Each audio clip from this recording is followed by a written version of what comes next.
Hey, what's up, everybody? Kenny here, and today I'm going to bring you all the breaking news from the AI land, AI, artificial intelligence. Look, this stuff's creeping me out. It's getting really crazy, and that's saying a lot. Anyways, here we go. We're going to go over all the breaking news, but if you're new to this channel, which I know you are because this is our first video on this channel, actual video, not a short. My name is Kenny. I'm a serial entrepreneur. I'm a co-founder of a data analytics firm, Centrala, and founder of Redcliffe Research, also retired special operations, 20 years of service, America. Anyways, let's go over the news. Let's do this. Breaking news, everybody. Hold on, everybody. Definitely going to read this because ChatGPT wrote this for me. Welcome back to today's news update. We've got some interesting stories to share with you. Let's get right into it. How'd that sound? That sounds pretty good. I should fine-tune that. Talk to me, boys and girls. Should I fine-tune the ChatGPT? It can't do the Kenny. Oh, I could probably train it on the Kenny. I could train it on the Kenny. Anyways, first up, we have a legal threat made by Tom Brady. He's the Tampa Bay Buccaneers quarterback, 7-time champion, boys and girls, over an AI-generated comedy skit. The special is titled Tom Brady's Wacky Inflatable Arm Flailing... The special titled Tom Brady's Wacky Inflatable Arm Flailing Tube Man Spectacular features an impersonator using an AI generative voice to mimic Tom Brady's Boston accent. Like, look, boys and girls, does he really have a Boston accent? It's kind of meh, you know what I mean? It's kind of an international accent, if you ask me. Brady's representatives have sent a cease and desist letter to the comedians behind the special, threatening to sue if they release it. Apparently, it's behind the Patreon walls, behind the Patreon. According to the letter, this special violates Brady's right to publicity, which prohibits the use of someone's identity for commercial gain without their consent. The comedians, on the other hand, argue that the special is protected under the First Amendment as a parody and not meant to deceive or mislead anyone. So what do you think? Do comedians have a right to this kind of comedy? Or do you think this quote-unquote right of publicity should make Tom Brady invulnerable to this kind of thing? I don't know. Look, boys and girls, whatever you think of Tom Brady, this, that, or the other, I commend anybody right now, especially a star, especially big names. They're going to take so much flack for these kind of things. Like, oh, little man punching down and all this other stuff. Look, somebody's got to fight this fight now. It's going to get crazy. You got to fight this fight now. We got to get the rules in place. What are the rules? And until we get those rules in place, I think we're going to be in a scary, scary place. So anyways, let's keep going. Next. I guess the EU is considering a new regulation called the AI Act, which aims to set up guidelines for the use of artificial intelligence in Europe. That includes specific provisions for generative AI, which has raised concerns about its potential misuse and security risks. Gotta take a drink here, boys and girls. All right, generative AI is a type of AI that can generate new data. You know this, boys and girls, ChatGPT, we know this. You're here on the AI channel. You already know about all this stuff. You just want the news. You want the Kenny deets.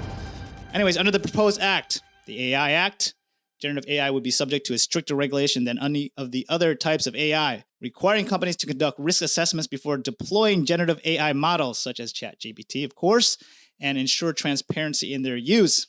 So that's why some of these other names like Stable AI in the space, completely open box. You can see what they're doing, how they're training it, the biases that the AI has. These are important things that we need to see. We need to see it, boys and girls. We need to see it. Some have praised this proposal for taking a proactive approach to regulating the AI and addressing the potential risk, while others have criticized it for being too restrictive. You know what? It's interesting, I think, and America's probably doing it right, boys and girls. We're kind of like playing both sides of the fence and waiting to jump the fence as soon as it's necessary. And that's kind of one of those big kind of... one of the biggest barriers to entry was training data. Training data has always been a problem for any kind of data scientist, large language models, et cetera, et cetera, et cetera. And then, all of a sudden, you get all these free databases and train against these free databases, quote unquote, that were supposed to be for public use. And then all of a sudden you make it private, make it paid. A little sketchy, a little sketchy. We'll talk about that on a different day, but that's kind of where we're at on that. All right, we're going to switch gears here, boys and girls. In the world of photography, a photographer recently admitted that one of his prize-winning images, this image right here, was actually generated by artificial intelligence. The image was created using an AI algorithm trained on thousands of his own photos. That's kind of cool, though, his own photos, and won first place in a prestigious photography competition. It's like the Sony Photographers Competition. I don't know why I didn't write it in here, but I should have. Anyways, the revelation has sparked a debate about the role of technology in art and ethics using AI to create original works. Some argue that using AI to generate this image is no different from using any other tools. Apparently, boys and girls, this gentleman did not accept the award. He said it should not be in the same category.